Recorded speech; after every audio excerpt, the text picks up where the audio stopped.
Hello everyone, मेरा नाम है अभिषेक। आज क्लास 9 का पहला चैप्टर स्टार्ट करने जा रहा है जिसका नाम है नंबर सिस्टम। तो नंबर सिस्टम में आज का जो टॉपिक है वो बेसिक जो पहली चीज़ में पढ़ चुके हैं 6-7 में, उसी को एक बार रिपीट करेंगे और फिर अपना जो भी सिलेबस है आगे बढ़ाएंगे। तो सबसे पहला पॉइंट आता है नेचुरल नंबर। नेचुरल नंबर तो नेचुरल नंबर क्या होता है पता है हमें, बहुत आसान है।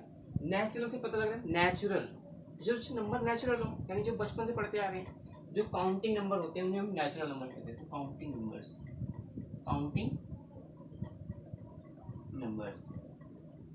तो ये है हमारे नेचुरल नंबर, जैसे 1 2 3 4 5 ऐसे करके चलता रहेगा, तो इसे हम कहते हैं नेचुरल नंबर। तो एक नया नंबर आया, फिर उसमें जरूरत जो पड़ी हमें वो थी 0 की, क्योंकि 1 से लेके 9 तक जाने में तो कोई दिक्कत नहीं आई, लेकिन जब 9 से आगे जाना हुआ तो दिक्कत आनी शुरू हुई। तो उसके लिए एक नंबर की ज़रूरत पड़ी, वो था 0।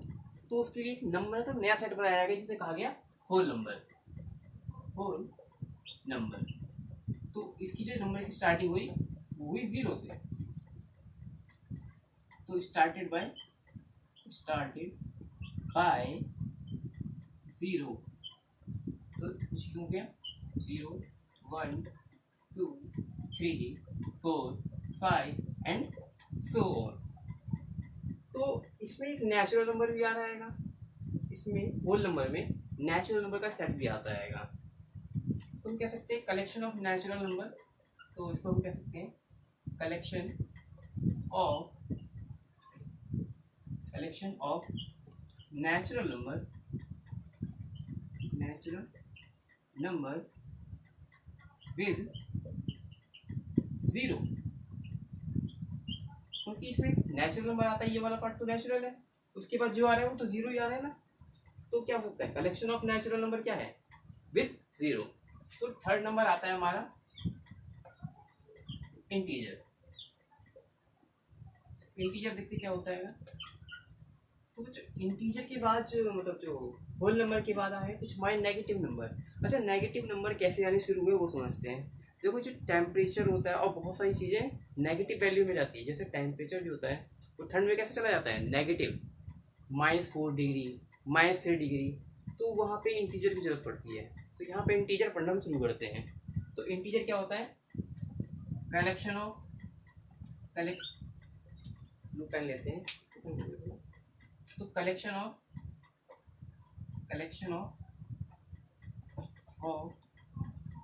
Positive number and negative number. तो बस 0 से 1 2 3 4 5 6 एंड सो ऑन, ऐसे ही चीज नेगेटिव में भी चलती है। तो -1 -2 -3 -4 एंड सो ऑन। तो ये हो गए हमारे इंटीजर। इसके बाद बच्चों एक और नंबर पढ़ते हैं जिसका नाम है फ्रैक्शन। तो फ्रैक्शन क्या होता है इसको समझते हैं। अच्छा, इसकी डेफिनेशन फ्रैक्शन की ये है, the number which can be written in the form of p/q। The number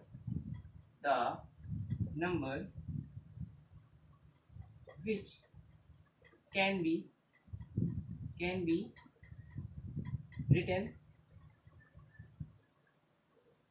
in the form of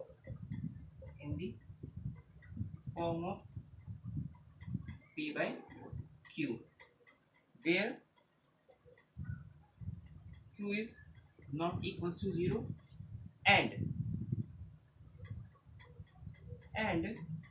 p and q belongs to whole number।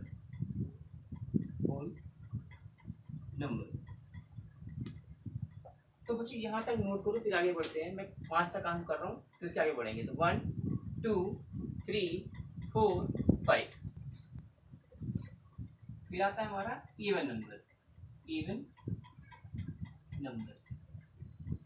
तो बच्चों इवन नंबर क्या होता है, ऐसे नंबर जो 2 से कंप्लीटली डिवाइड हो जाते हैं।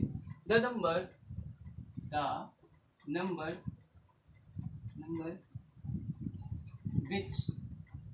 which is completely completely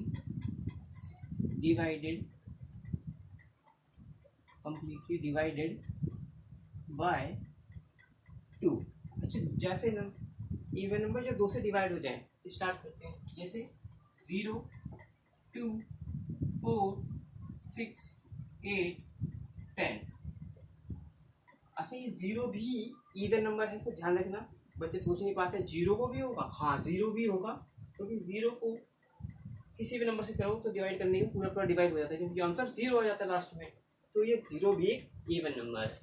चलिए आगे बढ़ते हैं। फिर नेक्स्ट आता है odd number.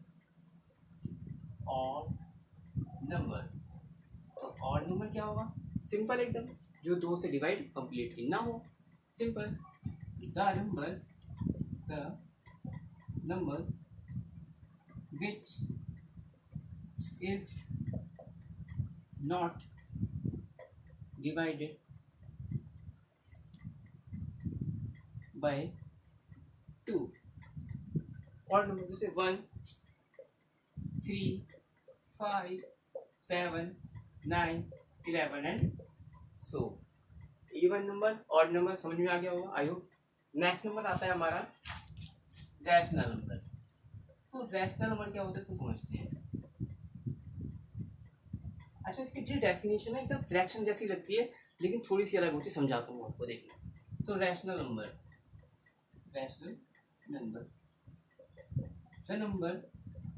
The number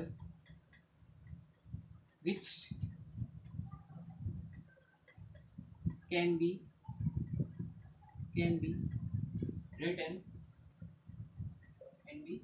written in the form of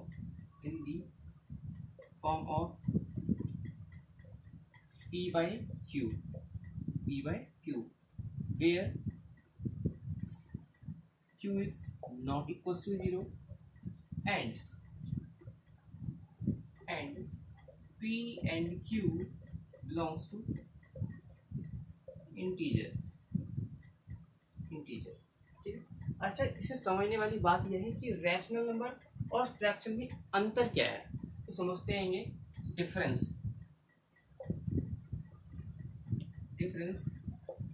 between fraction and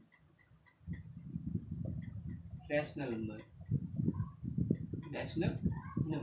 तो समझते हैं, देखना। अच्छा, जो फ्रैक्शन होता है वो किसी पार्ट को दर्शाता है। पार्ट मतलब, लेट्स से एक एग्जांपल लेता हूँ मैं, कि मान लो मेरे पास एक एप्पल है। उसके मैंने कर दिए 4 पीस, मैंने 4 पार्ट में उसे बांट दिया। तो मैंने उसका एक पार्ट मैंने खा लिया। मैंने एप्पल के 4 पार्ट किए, उसमें से एक पार्ट मैंने खा लिया। तो मुझे बताना है कि एप्पल का मैंने कौन सा हिस्सा खा लिया। तुम कैसे बताएंगे? तो समझने वाली बात है, अगर एक एप्पल था, उसकी मैंने किए 4 पार्ट, और एक पार्ट क्या किया, मैंने खा लिया एक पार्ट। ठीक है ना? तो देखने वाली बात है, 4 पार्ट थे, एक पार्ट मैंने खा लिया, इसको कैसे बताएंगे? तो जो मैंने पीस खाए वो ऊपर, और जो पीस बने थे, कितने पीस बने थे? 4, यानी 4 पार्ट किए थे ना। तो ये, तो इसमें कैसे बताना होता है, कितने पार्ट में बांटा गया और कितने पार्ट को यूज किया गया, खाया गया, जो भी किया गया वो दिखाता है। तो ये हुआ हमारा फ्रैक्शन। अच्छा, रैशनल नंबर भी तो यही होता है। ऐसे कुछ 1/4 में ये भी हो सकता है। लेकिन बच्चों एक चीज नोट करने वाली बात है कि यहाँ पे जो p और बाई क्यू फ्रैक्शन में, p बाई क्यू फ्रैक्शन में होल नंबर होते थे, यानी फ्रैक्शन तो कभी नेगेटिव हो ही नहीं सकता। मैं कहूँ कि -1/4, तो कभी एप्पल का -1/4 खाया जा सकता है? कैसे खाया जा सकता है? एप्पल का नेगेटिव पार्ट कैसे खाया जा सकता है? नहीं खाया जा सकता ना। तो ये तो नेगेटिव हो भी सकता है, तो ये नेगेटिव भी हो सकता है, पॉजिटिव भी हो सकता है, क्योंकि तो नंबर के बीच में रैशनल नंबर दिखा रहा है, लेकिन ये पार्ट को दर्शाता है, और कोई पार्ट कभी नेगेटिव तो हो ही नहीं सकता। तो ये इसके बीच में अंतर है। तो ध्यान रखना कि रैशनल नंबर में p बाई जो p और q होते हैं वो इंटीजर होते हैं, जबकि फ्रैक्शन में p और q होल नंबर होते हैं। तो इतना नोट करो, फिर आगे बढ़ते हैं। मैं 5 तक काउंट कर रहा हूँ, 1, 2, 3, 4, 5। नेक्स्ट नंबर हमारा इरेशनल नंबर। इसको समझते कैसे होगा? Irrational number. इरेशनल नंबर क्या होता है समझते हैं। तो बच्चों जो नंबर रैशनल नहीं होते वो एक इरेशनल नंबर होते हैं, ठीक है। The number which is not rational, तो ये भी अच्छा डेफिनेशन होता है। लेकिन इसका एक और अच्छा डेफिनेशन होता है यार, the number which is neither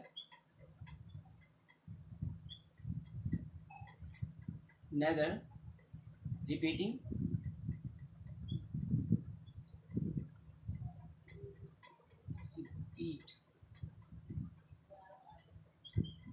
repeated nor terminate।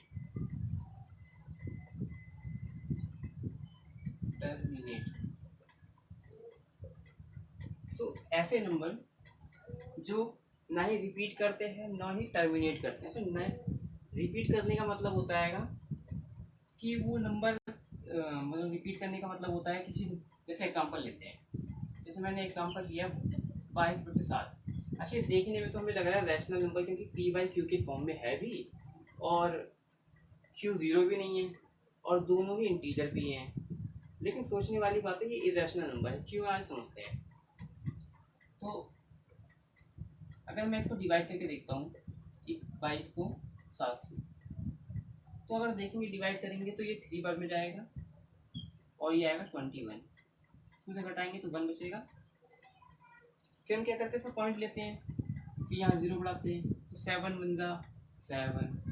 फिर घटाएंगे बच्चों कितना आएगा, 3 आएगा।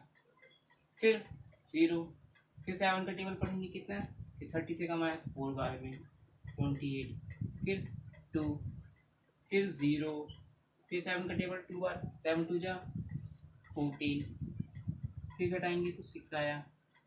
फिर लेंगे 0, फिर 7 के टेबल पढ़ेंगे तो 8 बार में पढ़ेंगे इसको तो 56 आएगा। तो जो देख रहे हो ये जो टेबल है कभी ख़त्म नहीं हो रही है, ये टेबल कभी ख़त्म नहीं हो रही है। तो यानी ये जो नंबर इधर ऐसे ऐसे चलता चला जाएगा, ठीक है। तो इसका मतलब होता है नॉन टर्मिनेट। टर्मिनेट का मतलब होता है नंबर वैल्यू रुक जाना। लेकिन ये जो नंबर है इसको डिवाइड कर रहे हैं तो ये चलता चला जा रहा है, ये रुक नहीं रहा है, इसका मतलब ये नॉन टर्मिनेटिंग हुआ। नॉन टर्मिनेटिंग हुआ। अच्छा नॉन रिपीटिंग का क्या मतलब है, नेदर रिपीटिंग लिखा सॉरी। तो नेदर रिपीट का मतलब होता है जो कि नंबर देखो 3.1428 ये नंबर रिपीट नहीं करेंगे, अलग अलग नंबर आएंगे। तो जब नंबर अलग अलग आते हैं तो नॉन रिपीटिंग कहते थे, ठीक है। नाइदर रिपीट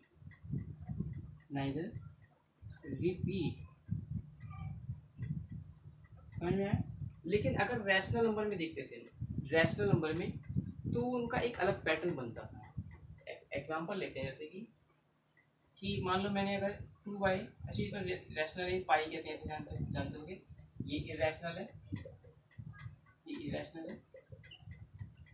लेकिन अभी जब मैं लेता हूँ एग्जांपल जैसे ये 2/9, ये भी p/q के फॉर्म में है, q 0 नहीं है और दोनों के दोनों इंटीजर भी हैं। इनको डिवाइड करके देखते हैं। तो डिवाइड करते हैं, ये 2 ऊपर वाला यहाँ आएगा और 9 यहाँ आएगा। अच्छा 2 तो छोटा हो गया 9 से, तो क्या करते हैं हम पॉइंट लेते हैं। हाँ तो पॉइंट लेंगे, इधर 0 बढ़ाएंगे तो 9 2 ज़ा 18, फिर घटाएंगे देखो 2 आया, फिर देखो 2 आया, फिर 0 बढ़ाएंगे, फिर 9 2 ज़ा 18, फिर घटाएंगे फिर 2 आएगा, फिर 0 बढ़ाएंगे 9 2 ज़ा 18। तो जो देखो ये जो पैटर्न है देखो सेम का सेम बनता चला जा रहा है इधर इधर, और ये चीज़ देखो नंबर सेम आ रहा है तो ये रिपीटिंग हो गया, रिपीट। और इरेशनल नंबर तो रिपीट नहीं करते हैं, ये तो रिपीट कर रहा है, तो रिपीट करने वाला तो कभी इरेशनल तो हो नहीं सकता। तो ये कैसा हुआ रैशनल नंबर।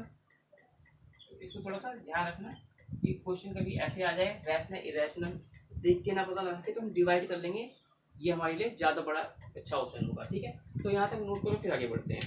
1 2 3 4 5। तो बच्चों आज के लिए इतना ही। जो आगे का पार्ट है और भी थोड़े से नंबर्स रह गए हैं जिनके बारे में पढ़ना हैगा, उसको पढ़ने के बाद फिर जो हमारा 9th का जो पार्ट है सिलेबस में उसको शुरू कर देंगे। तब तक के लिए इतना ही आज के लिए। Okay bye, thank you.